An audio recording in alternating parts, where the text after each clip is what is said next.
Yo, what's up, guys? Welcome back into the AFC South Roundtable, man. And look, today we're going to go ahead and talk about the Jaguars head coaching search. But first, before I do that, I'm going to show you guys this graphic on BetUS of really the top odds of coaches to land in Jacksonville, which is a little bit concerning to me because Robert Saleh is currently the favorite, and he's a guy that I do not want at all. I know right now I'm kind of a Liam Cohen guy, which is what we will get into. But shout out to BetUS, man. 150% deposit bonus using promo code YouTube150. Definitely go support them. So, yeah, obviously last week when we're talking on the AFC South roundtable, I'm saying Ben Johnson, Ben Johnson, Ben Johnson. The Jaguars did not get him. And yeah, it's purely ownership. I mean, I truly think that Ben Johnson to the Jaguars was a real possibility. However, when you looked at the Chicago Bears, they just flat out wanted him more. They basically probably gave him a lot more money. They gave him a lot more power, most likely, and also they were eager to get him. You know, once he became available, I mean, they hired him Monday, 2 days after losing the in the NFC divisional round, and the Jaguars was kind of sitting here dragging their feet. And, you know, they just now have a second interview scheduled. I think it's today or tomorrow with Liam Cohen, when they literally could have interviewed him last week. So the Jaguars going through this process so slow. And also with Ben Johnson, with seeing how the Jaguars do things, he's probably like, you know what? I don't want any part of this organization. And the reason why I say he wanted to come here was because, you know, I heard former Jaguar Greg Huntington on 1010XL.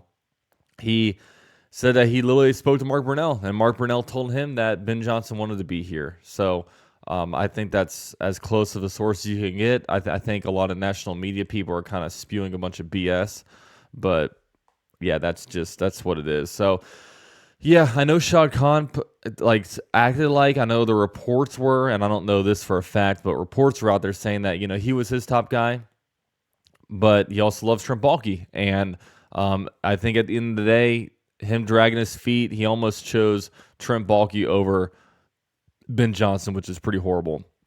So now that he's gone, the next man up is Liam Cohen, offensive coordinator for the Tampa Bay Buccaneers. And it seems like the Jaguars are kind of in a competition with themselves to get him. Not many other teams are actually seeking him to come into their franchise, which a little bit concerning. But if you look at anything, I mean, the Tampa Bay Buccaneers fans are actually freaked out about losing him. They're even going as far as saying, oh, we need to fire Todd Bowles and promote this guy, or move Todd Bowles somewhere else within the organization, which I just don't see as the best thing to do because, I mean, they did something similar with Lovie Smith. They fired Lovie Smith to promote Dirk Cutter to head coach after Jameis Winston had a good rookie year, and that didn't work out. But at the same time, Lovie Smith didn't win four straight NFC South championships like Todd Bowles did. So with that said, and also I'm not sure if Liam Cohen's going to be like, all right, yeah, go fire him. Go fire Todd Bowles, the guy that gave me a chance so I can go in here and take his job. I just don't see that as very likely. But yeah, I mean, what he's done with Baker Mayfield, Will Levis speaks for itself. His balanced play calling, his just using players to their strengths, and you know, him just being a offensive mind under the age of 40. You know, it's something that us Jaguar fans have kind of been wanting. It was what we've been desiring, and it's just not something that we have been able to get. So yeah, with that said, Liam Cohen, I think, will land as a Jaguars head coach, but you know, we'll see as the week progresses, because I can imagine this time next week the Jaguars will have their head coach. So next up, Robert Saleh, who on BetUS is currently the favorite to land in Jacksonville. This is not something that I want any part of. Now, him as a defense coordinator, I mean, my ideal thing would be Liam Cohen head coach, and you get an experienced defensive coordinator. You don't go out there and try to, you know, turn a linebackers coach into a DC. Get somebody in there that knows what they're doing, that's done it before, and you know, can rise to that occasion. So the head coach can kind of solely focus on offense. That's the kind of structure that I want. And look, Robert Saleh, did he get probably an unfair deal in New York? Yes, probably. But at the same time, he wasn't good enough to earn a head coaching job just yet. You know, I mean, I think he needs to sit a little bit. And I mean just not be a head coach and wait for another opportunity to open after he learns a little bit more. And he's still a young guy and everything. It's just weird because him on the 49ers, he was this big rah-rah guy. And then when he went to the New York Jets, he was a statue. He just became a different coach. So I just, apparently the Cons and Robert Saleh, they're good buddies and everything. I don't know. I just pray that this doesn't happen because, especially where the Jaguars are, it feels like they need somebody to get the most out of Trevor Lawrence. Trevor Lawrence going into year 5 as a quarterback just hasn't really had a full good year yet. And the excuses are starting to run out. But I'm a firm believer that it's a head coaching league, and if you look around at the success of a Baker Mayfield or Sam Darnold or Geno Smith, they've all left crappy organizations and came out on top. So the Jaguars need to bring the right people in here to bring the most out of Trevor Lawrence. Next up, Patrick Graham is being brought in for a second interview, and now I don't know if this is a Rooney Rule type of thing. He's just, defense coordinator for the Las Vegas Raiders, and they weren't really that good this year. I just can't imagine that this is the route that the Jaguars decide to go. Next up, Joe Brady. Of course, Joe Brady, offensive coordinator for the Buffalo Bills, can't interview yet because he is one of 4 teams left in the NFL right now. Have a big game against the Chiefs. Can somebody finally beat the Chiefs? Probably not. I don't think they will. I think the Chiefs will three-peat, and we have another Tom Brady in the AFC.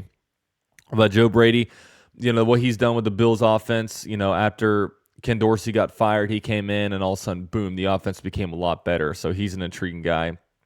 And another guy under the age of 40. And finally, Kellen Moore, another guy who can't interview yet, but he's kind of got the same thing as Joe Brady, young offensive mind under the age of 40. And he's been around the coaching interviews quite frequently. And just never accepted the job yet, or never had been offered a job. So I imagine at some point he will get a job.